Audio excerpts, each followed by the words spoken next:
di bidang keperawatan dan di bidang pendidikan dengan biaya ringan hanya 30 juta rupiah sampai selesai. Dia menawarkan program studi doktoral dengan harga yang murah. Akhirnya kita, wah ini berarti ini bonafit lah, bener lah istilahnya. Ya udah, akhirnya saya memberanikan diri untuk mendaftar.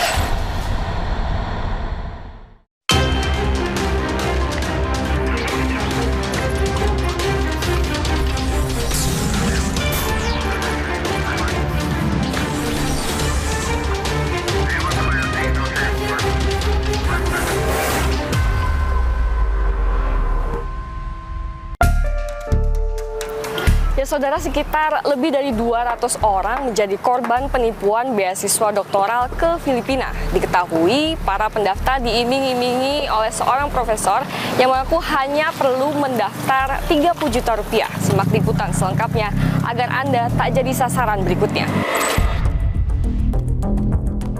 Polres Metro Bekasi Kota tengah mendalami dugaan penipuan program beasiswa doktoral ke Filipina oleh seorang yang disebut sebagai profesor. Diduga lebih dari 200 orang telah menjadi korban. Para korban diiming-imingi diterima menjadi mahasiswa doktoral di Philippines Women's University atau PWU dengan membayar uang sebesar 30 juta rupiah.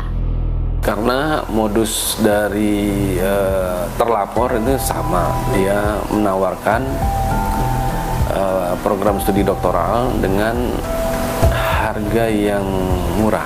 Ya, dari hasil pendataan tim penyidik itu ada lebih kurang 207 orang yang sudah membayar uang program studi dokter tersebut.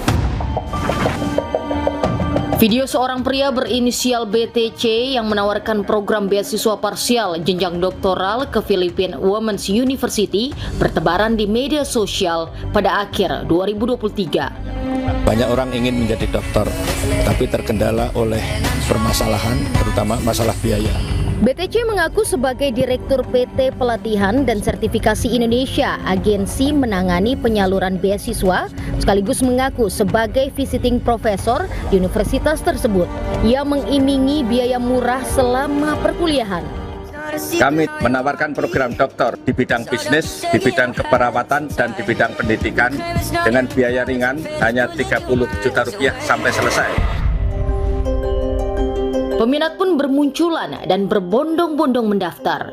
Salah satunya Aloysius Gunawan, seorang dosen perguruan tinggi swasta di Jakarta Barat.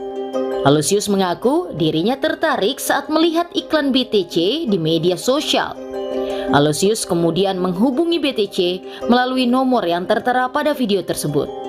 Niatnya untuk mendaftar semakin tinggi lantaran BTC mengatakan akan mengadakan seminar bersama dengan perwakilan dari kampus yang dituju. Nah, kontaklah dengan orang di pengelolanya. Terus pengelolanya bilang, oh nanti ini akan ada seminar nih. Waktu itu seminar kira-kira bulan November tahun 2023 lah. Akhir November, awal Desember. Tapi saya lihat di YouTube, di IG, datang beneran nih. Prof F-nya datang. Kemudian juga di acara itu ada penyerahan ijazah. Ijazah dari angkatan pertama yang sudah lulus. Dan kita lihat memang orangnya real, bonafit lah. Aloysius semakin mantap setelah mengetahui bahwa ijazah yang diterbitkan kampus tersebut telah disetarakan oleh Dikti. Ia akhirnya sepakat untuk menyetor dana awal ke BTS. Akhirnya juga sudah disetarakan Dikti. Akhirnya kita, wah ini berarti ini bonafit lah, bener lah istilahnya. Ya udah, akhirnya saya memberanikan diri untuk mendaftar.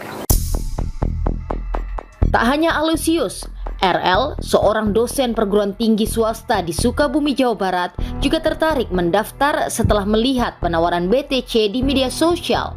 RL sempat ragu, meski telah melihat video kelulusan temannya di gelombang sebelumnya pada program yang sama. Sudah ada kakak kelas angkatan 1, 2, 3, 4. Kalau angkatan 1, 2 itu sudah lulus. Angkatan 3 itu mungkin saat ini sedang disertasi. Angkatan 3 dia lagi naik semester. RL pun mendatangi BTC di sebuah apartemen di Bekasi demi mengecek keaslian penawaran beasiswa tersebut. Oh, jadi akhirnya saya pun sebelum memutuskan fix daftar, saya ketemu dulu dengan Prof B ini di Bekasi. Kemudian saya menanyakan banyak hal gitu kan dengan yakin gitu kan. Akhirnya datang asistennya Y gitu kan. Y ini saya akhirnya membayar down payment di tanggal 26 Desember itu sebesar 5 juta. Baik Aloysius maupun RL mengaku berhubungan dengan 3 staf BTC yang terdiri dari I, Y, dan P. I dan Y membantu pengurusan dokumen pendaftaran, sementara P bertugas mengingatkan para pendaftar untuk membayar biaya pendidikan sebesar 30 juta rupiah. Nah, di batch 5 ini ada satu orang namanya Pak P, ya. Dia ini timnya Pak BTC ini yang mengompor-ngomporin kami untuk cepat bayar. Usai membayar biaya pendidikan, kedua korban langsung menerima surat penerimaan sebagai mahasiswa PWU dari BTC. Surat tersebut diterbitkan pada tanggal yang sama dengan tanggal pelunasan biaya kuliah. Saya bayar tanggal 18 Desember, LOA-nya keluar hari itu juga. Cepet banget gitu ya. Jadi disitu harusnya udah mulai curiga. Tapi ya saya pikir ya oke lah gitu. Dan LOA-nya LOA asli, ada tanda tangan dari perwakilan si Prof F ini dari dari kampus tersebut gitu ya. Ya udah. Jadi kita berasa wah ini real lah, gitu, genuine lah. Namun, angan-angan meraih gelar doktor dari luar negeri pupus. Pada bulan Februari, BTC mengumumkan pembatalan pemberangkatan para peserta gelombang kelima. Alasannya, PWU keberatan dengan banyaknya peserta dari Indonesia. Selain Aloysius dan RL, ada lebih dari 200 orang yang telah mendaftar pada gelombang kelima tersebut. Kira-kira bulan Februari itu mulai udah 200-an. Nah, 200-an. Entar Pak, nanti segala macam. Dan akhirnya di kira-kira pertengahan Februari dia bilang, saya dapat komplain dari PWU karena mahasiswanya terlalu banyak. Wah, kita bilang kan apa urusannya dengan kami gitu kan, toh kita udah bayar gitu ya. Ada yang ngadu katanya ke KBRI segala macam. Jadi dia menyalahkan KBRI, dia menyalahkan PWU. Para pendaftar pun mulai protes. BTC mencoba menawarkan solusi dengan menyekolahkan para pendaftar ke kampus lain. Namun tawaran ini ditolak. Pastikan kami itu ke kampus X yang katanya itu merupakan cabang dari kampus di Malaysia yang ada di Bogor. Tapi kampus X tersebut kami cek tidak ada di PDBT dan belum ada akreditasinya. Mediasi pun dilakukan secara daring yang dihadiri pihak PWU. Dari hasil pertemuan tersebut, para pendaftar memilih untuk mundur dan meminta uang mereka kembali. Saya nggak mau tahu, pokoknya you have to kembalikanlah, refund the money gitu ya. Terus di kesempatan itu si Pak BTC bilang, oke, saya akan kembalikan bulan depan. Kami tenang lah ya, oh bulan depan uang kami kembalilah gitu ya. Oke, bulan Maret. Kita kejar, terus dia bilang, oh saya butuh waktu, kira-kira bulan Mei lah ya.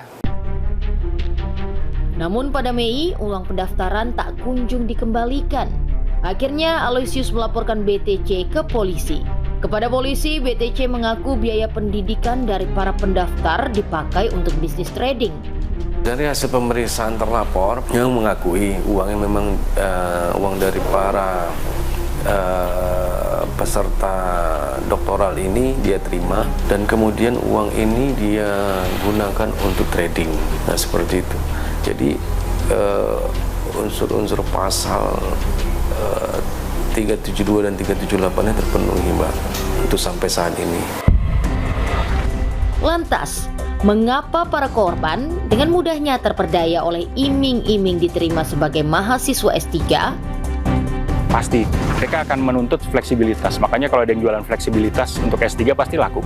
Kemudian yang kedua ya pasti yang reachable, yang terjangkau.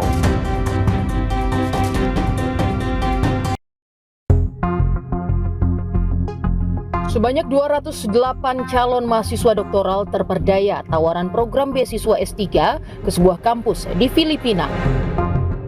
Melalui Instagram miliknya, pelaku berinisial BTC mengiming-imingi biaya kuliah murah, bimbingan disertasi intensif, serta ijazah yang disetarakan. BTC juga membuat beberapa persyaratan administratif pendaftaran. Calon mahasiswa diminta menyerahkan paspor, KTP, dan akte lahir yang sudah diterjemahkan, surat keterangan catatan kepolisian atau SKCK, serta proposal penelitian. Letter of Acceptance atau surat penerimaan sebagai mahasiswa diberikan BTC kepada para pendaftar secara instan di hari pelunasan biaya kuliah. Persyaratannya tuh tipikal dengan persyaratan untuk dokumen kayak untuk mendaftar beasiswa seperti itu. Tadi ya ada surat keterangan kelakuan baik SKCK, kemudian ijazah S1, S2.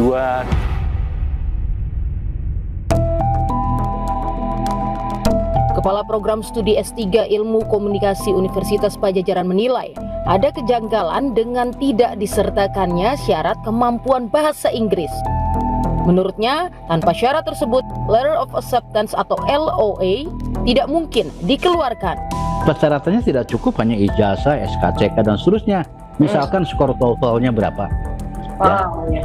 TOEFL itu ke luar negeri itu menjadi syarat yang wajib. Unpad saja dalam negeri untuk mahasiswa S3 itu disyaratkan TOEFL-nya minimal 500 kan.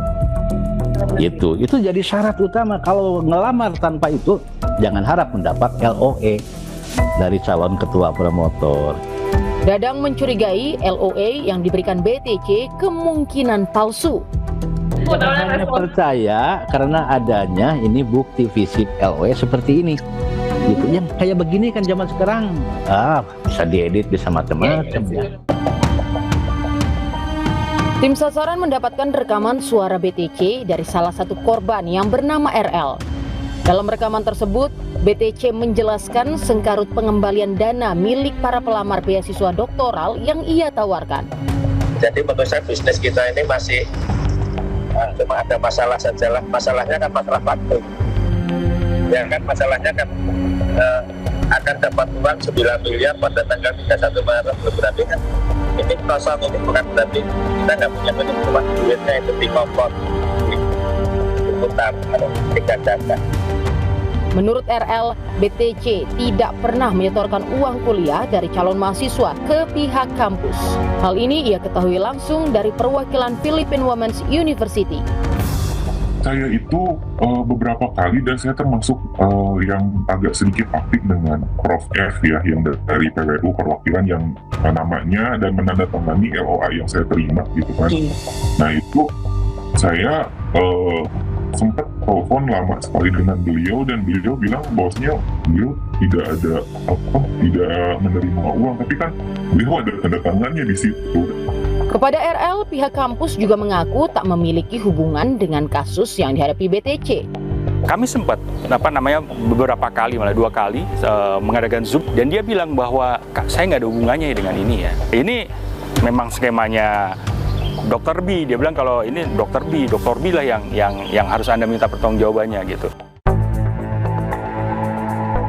Kami berupaya mewawancarai BTC dengan mendatangi sebuah apartemen di Bekasi tempat ia berdomisili.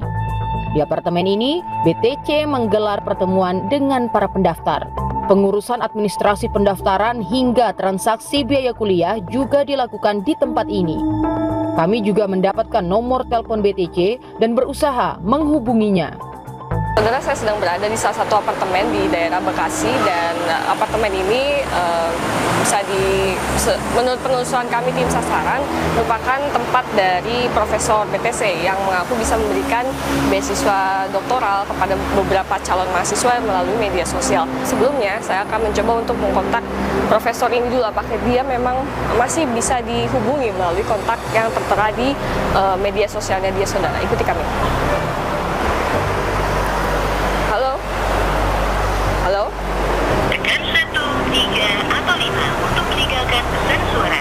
Oke, saudara, ternyata setelah kami hubungi juga, ternyata memang nomor sudah tidak bisa dihubungi. Maka dari itu, kemungkinan kita akan tetap mencoba untuk masuk dalam, siapa tahu kemungkinan Profesor BTC ini masih tinggal di dalam, saudara. Ikuti kami. Kami berupaya mencari tahu keberadaan BTC. Diketahui ia tinggal di lantai 12 apartemen ini. Udah lama kayak di sini, udah ada sebaran juga udah kayak di situ. Bang Amu kayak mobil juga nggak ada. Jangan mobil juga masuk di situ. Hah? Berapa? Kayak 12.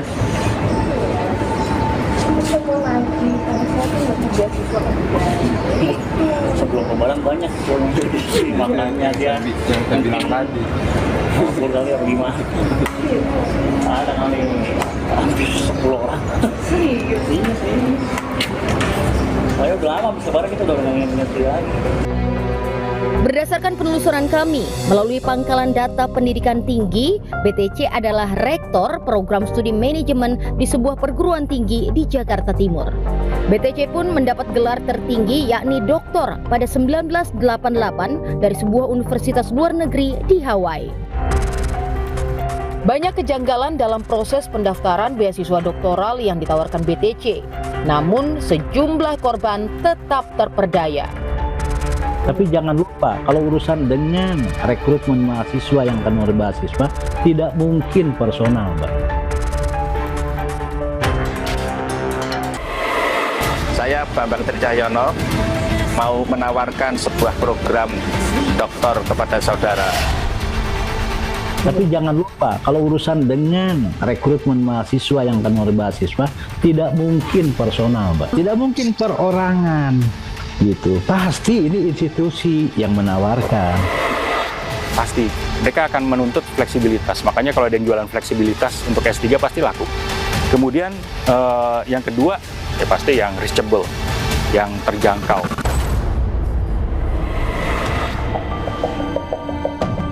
Ratusan orang menjadi korban dugaan penipuan beasiswa S3 ke sebuah universitas di Filipina. Para korban kepincut dengan embel-embel akreditasi dikti yang telah dikantongi kampus tujuan. Pemerintah dengan pemerintah. Ketua Prodi S3 Ilmu Komunikasi Universitas Pajajaran, Dadang Sugiana menilai akreditasi bukanlah jaminan sebuah penawaran beasiswa bersifat resmi.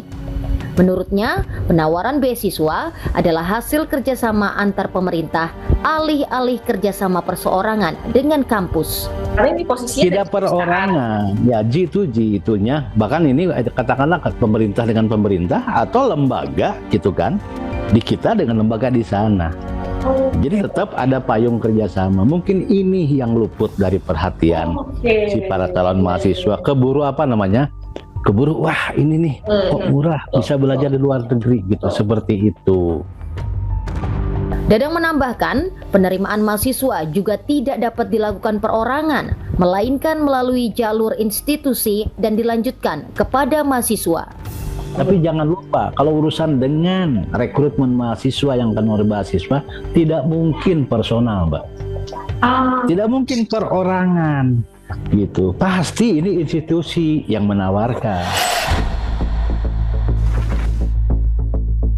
Tim sasaran mencoba meminta tanggapan Dikti mengenai program beasiswa S3 ke Philippine Women's University yang ditawarkan oleh PTC.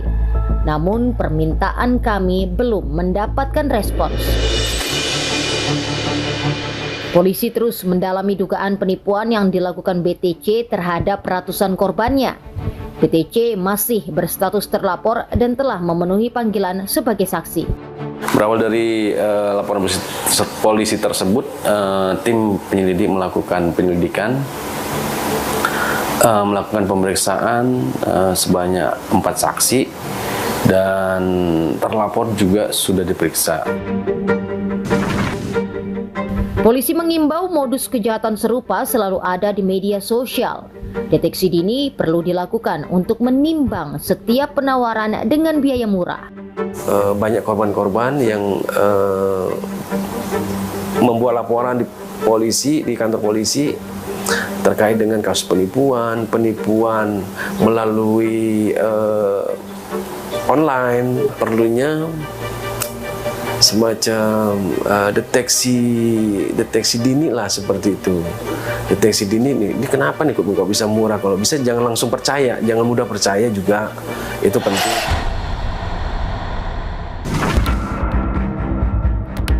agensi pendidikan marak berseliweran di media sosial. Para korban berharap pemerintah mengawasi mereka secara ketat.